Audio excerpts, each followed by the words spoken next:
नमस्ते दोस्तों। आशा करती हूँ आप सभी अच्छे होंगे। तो चलो बिना समय गवाए कहानी शुरू करते हैं।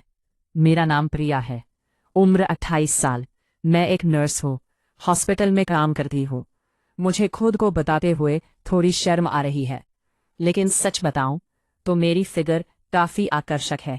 हल्का साला रंग, लंबे काले बाल और आंखें ऐसी कि कई बार डॉक्टर लोग भी चुपके से देख लेते हैं। मैं साड़ी में बहुत अच्छी लगती हूँ, खासकर जब ब्लाउज थोड़ा टाइट हो। लेकिन मैं वैसी लड़की नहीं हूँ जो हर किसी के साथ वैसे चलो। कहानी शुरू करती हो। ये कहानी उस हॉस्पिटल की है जहां मैं पिछले 30 साल से नर्स के रूप में काम कर रही हूँ। हॉस्पिटल का नाम है शांति मेडिकल सेंटर। छोटा सा लेकिन बहुत व्यस्त हॉस्पिटल है। यहाँ के सीनियर डॉक्टर हैं डॉक्टर अजय शर्मा। उम्र 35 साल। लंबे कदकाठी वाले चश्मा लगाते हैं। आवाज गहरी है और बात करने का तरीका इतना कॉन्फिडेंट है कि कई नर्सें उनसे बात करते वक्त घबरा जाती है। मैं उनसे काफी पहले से काम कर रही थी, लेकिन असली बात शुरू हुई उस रात से, जब उस रात हॉस्पिटल में सिर्फ हम दोनों ही ड्यूटी पर थे। जनरल वार्ड में सिर्फ 3 मरीज थे, वह भी सो चुके थे। रात के 11:40 बजे थे। मैं नर्स स्टेशन पर बैठी रिपोर्ट लिख रही थी। डॉक्टर अजय अभी अभी राउंड से लौटे थे। उन्होंने अपनी वाइट कोट उतारी, कुर्सी खींचकर मेरे बगल में बैठ गए। प्रिया, आज तुम्हारी साड़ी बहुत अच्छी लग रही है, उन्होंने कहा। मैंने मुस्कुराते हुए कहा, धन्यवाद सर, लेकिन आपकी नज़र तो हमेशा ही तेज रहती है। वे हंसे। फिर उन्होंने कहा, तुम्हें पता है, तुम्हारे हाथ बहुत नरम है। जब तुम इंजेक्शन लगाती हो तो मरीज भी दर्द भूल जाते हैं। मैंने शर्माते हुए सिर झुका लिया, लेकिन अंदर से एक अजीब सा रोमांच हो रहा था। हम दोनों काफी देर तक बातें करते रहे। छोटी छोटी बातें, लेकिन हर बात मैं कुछ ऐसा था कि लगता था जैसे कोई और एहसास छुपा हुआ है। डॉक्टर अजय ने कहा, प्रिया, तुम्हें कभी लगा है कि हम दोनों की ड्यूटी साथ साथ क्यों इतनी अच्छी लगती है? मैंने जवाब दिया, शायद इसलिए सर, क्योंकि आप बहुत अच्छे डॉक्टर हैं। वे मुस्कुराए।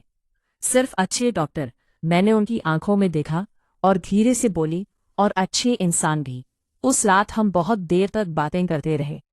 कोई खास हुआ नहीं, लेकिन हवा में कुछ था, जैसे कोई कोई अनकहा वादा।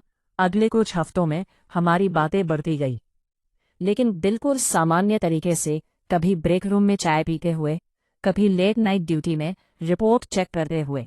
डॉक्टर अजय कभी कभी कहते, प्रिया, तुम थक गई हो लग रही हो, लेकिन फिर तुरंत बात बदल देते। मैं भी कुछ नहीं कहती, बस मुस्कुरा देती। एक दिन सुबह के 7 बजे की बात है। हॉस्पिटल में अभी शिफ्ट चेंज होने वाली थी। मैं ओटी ऑपरेशन थिएटर के बाहर स्टेरिलाइजेशन रूम में थी, अकेली। डॉक्टर अजय अचानक अंदर आए। उन्होंने दरवाज़ा बंद किया। खड़े थे। सर, कुछ काम था? हाँ, मुझे वो पट्टी चाहिए थी जो तुम्हारे हाथ में है, बस इतना कहा। फिर वे पीछे हट गए, दरवाज़ा खोला और बाहर चले गए। मैं वहां कुछ पल खड़ी रही। शरीर में एक अजीब सी गर्मी थी, लेकिन कुछ हुआ नहीं, सिर्फ इतना ही। फिर धीरे धीरे हमारी बातें और गहरी होती गई। एक शाम को हम दोनों हॉस्पिटल की छत पर चाय पी रहे थे। आसमान में बादल थे, हवा ठंडी थी। डॉक्टर अजय ने अपनी जैकेट उतारकर मेरे ऊपर रख दी। ठंड लग रही होगी ना? मैंने जैकेट को समेटते हुए कहा। आपकी खुशबू अच्छी है। सर, वे हंसे, तुम्हारी भी बहुत अच्छी है। फिर बातें शुरू हुई। उन्होंने अपनी जिंदगी के बारे में बताया, कैसे उन्होंने एमबीबीएस किया, कैसे स्ट्रगल किया। मैंने भी अपनी बातें शेयर की, पापा की बीमारी, घर का बोझ, इस नौकरी का महत्व। लेकिन बीच बीच में वो ऐसी बातें कर देते जिनसे लगता कि वो कुछ बड़ा सोच रहे हैं। प्रिया, तुम इतनी सुंदर हो, फिर भी अकेली क्यों हो? मैंने जवाब दिया, शायद सही इंसान नहीं मिला अभी तक। वे मेरी आंखों में देखकर बोले, या फिर सही इंसान सामने है, लेकिन तुम देख नहीं रही हो। मैं शर्मा गई। बात को टालते हुए बोली, सर, आप तो डॉक्टर हैं, दिल की धड़कन सुन लेते हैं। मेरी धड़कन क्या कह रही है? वे मुस्कुराए। कह रही है कि अभी कुछ कहना चाहती है, लेकिन डर रही है। उस दिन भी कुछ नहीं हुआ, सिर्फ बातें, लेकिन बातें इतनी थी कि रात को घर जाकर भी मैं सो नहीं पाई।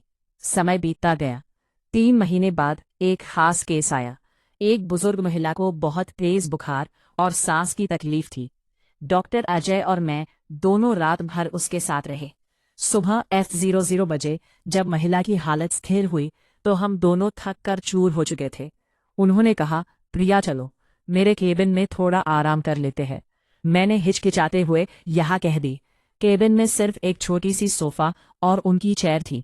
उन्होंने सोफे पर बैठने को कहा, खुद चेयर पर बैठ गए। फिर अचानक बोले, रिलैक्स प्रिया, बस रिलैक्स। उनकी आवाज़ बहुत धीमी और गहरी थी।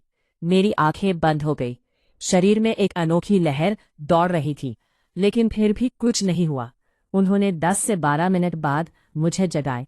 अब बेहतर लग रहा है ना? मैंने सिर हिलाया। बहुत थैंक यू सर। फिर हम दोनों चुपचाप बैठे रहे, बस एक दूसरे की सांसें सुन रहे थे। इसके बाद हमारी एक दूसरे को समझने की क्षमता बढ़ती गई, लेकिन हर बार कुछ अनकहा रह जाता। महीनों बीत गए। एक दिन हॉस्पिटल में बड़ा इवेंट था, मेडिकल कैंप। बहुत सारे डॉक्टर और नर्स बाहर से आए थे।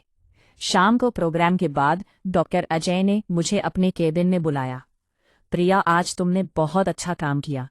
मैंने मुस्कुराकर कहा, आपके साथ काम करना ही अच्छा लगता है सर। वे मेरे पास आए।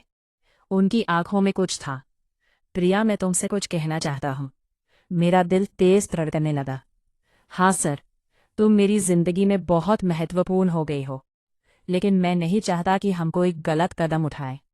मैं शादीशुदा हूँ, मेरी पत्नी और बच्चा है, लेकिन तुम्हारे साथ जो फीलिंग्स है वो मैं कंट्रोल नहीं कर पा रहा। मैं चुप रही। वे आगे बोले, मैं बस इतना चाहता हूँ कि तुम जान लो कि मैं तुम्हें बहुत चाहता हूँ, लेकिन हम दोनों प्रोफेशन हैं। मैं अपनी लिमिट्स जानता हूँ। मैं घर आई तो बहुत उलझन में थी। एक तरफ उनकी बातें, उनकी नज़रें, दूसरी तरफ उनकी जिम्मेदारियां। मैं सोचती रही कि क्या ये सब सही है। फिर एक दिन हॉस्पिटल में बहुत बड़ा एक्सीडेंट केस आया। कई घायल थे। हम सब रात भर जागे रहे। सुबह जब सब शांत हुआ तो डॉक्टर अजय अचानक बेहोश हो गए। ब्लड प्रेशर बहुत गिर गया था। थकान और स्ट्रेस की वजह से मैंने उन्हें उनके केबिन में लेटाया। उनका सही समय आए तो सबसे पहले मेरी तरफ देखा। प्रिया, तुम यहाँ? हाँ सर। आप ठीक है ना? वे मुस्कुराए, कमजोर मुस्कान। आप ठीक हो क्योंकि तुम हो। उस दिन मैंने उन्हें पानी पिलाया, दवाई दी, उनकी पत्नी को फोन करके बताया, लेकिन उनकी पत्नी शहर से बाहर थी। दोपहर तक वे ठीक हो गए, लेकिन मैंने उन्हें घर जाने नहीं दिया। कहा, आज आप आराम कीजिए, मैं हूं ना।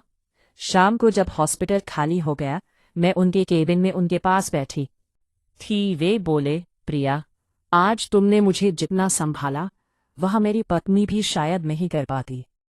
मैंने कहा, सर ये मेरा फर्ज है। नहीं, ये फर्ज से ज्यादा है। फिर उन्होंने मेरी तरफ देखा